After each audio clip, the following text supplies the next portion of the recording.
శ్లోక సారాంశం. కర్మం ఏ వాదికార్స్తే మా ఫలేషు కదచన్ మా కర్ఫలహేతుర్భూర్మ తే సెగో అస్తే కర్మని.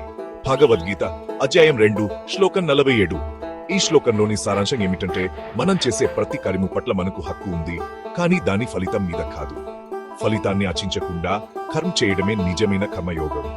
కర్మం ఫలాన్ని ఆశించడం వల్ల మనసు చంచలం అవుతుంది. అందువల్ల ఎటువంటి ఫలాపేక్ష లేకుండా శ్రద్ధగా కర్తవ్యాన్ని నిర్వర్తించాలి. నిత్య జీవితంలో ఉదాహరణలు. ఒక రైతు విత్తనాలు నాటినప్పుడు మంచి పంట కోసం కష్టపడతాడు, కానీ వర్షం లేకపోతే అతని శ్రమ వృధా అవుతుంది. అలా అని అతను నిరాశ చెందకూడదు.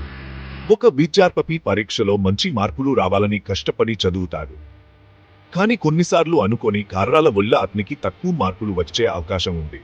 అలాంటప్పుడు ధైర్యం కోల్పోకుండా మళ్ళీ ప్రయత్నించాలి. ఈ ఉదాహరణల ద్వారా జీవితంలో ఫలితాలను నియంత్రించలేమని, కానీ మన ప్రయత్నాన్ని మాత్రమే నియంత్రించగలని అర్థం అవుతుంది.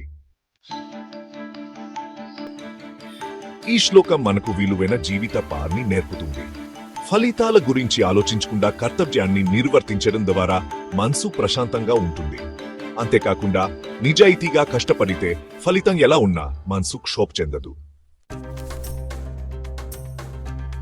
ఈ శ్లోక సారాంశం ఏమిటంటే, కర్తవ్యాన్ని నిర్వర్తించడం మన బాధ్యత, కానీ ఫలితాన్ని ఆశించకూడదు. ఈ సూత్రాన్ని పాటిస్తే జీవితంలో ఎదురయ్యే ఒడిదుడుకులను ఎదుర్కొనే నైపుణ్యం వస్తుంది. మా తదుపరి వీడియోను మిస్ కాకుండా ఉండేందుకు సబ్స్క్రైబ్ చేయడం మరియు నోటిఫికేషన్ బెల్ ను హిట్ చేయడం మర్చిపోవద్దు. అక్కడ మేము ఈ లోతైన విషయాలలో మరింత లోతుగా ప్రవేశిస్తాము.